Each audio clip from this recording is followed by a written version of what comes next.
Failure ஆச்சு. நம்ம தன்னை தானே வந்துட்டு அப்படியே எல்லாம் காயப்படுத்திக்கிட்டு, அது எப்படி சார் பார்க்குறீங்க? அது வொர்த்துன்னு நினைக்கிறீங்களா?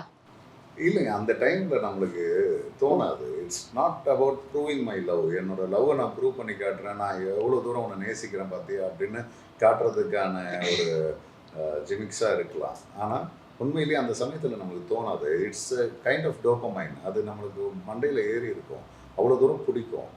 அ உங்களுக்கு லவ்வுன்னு மட்டும் கிடையாது. இன் ஜென்ரல் லைஃப் உங்கள யாராவது ஒருத்தர் இம்பார்ட்டன்ஸ் குடுக்கலன்னா உங்களுக்கு வருத்தப்படுவீங்க. யாராவது உங்கள வேல்யூ பண்ணலன்னா வருத்தப்படுவீங்க. உங்களுக்கு கிடைக்க வேண்டிய அங்கீகாரம் கிடைக்கலன்னா நீங்க வருத்தப்படுவீங்க.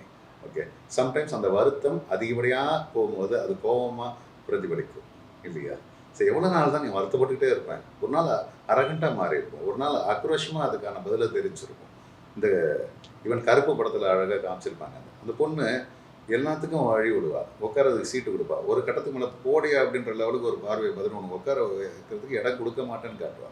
இதுதான் விரக்தியின் வெளிப்பாடு. நான் ஒரு கட்டத்துக்கு மேல நான் மாறிடுவேன். ஓகே.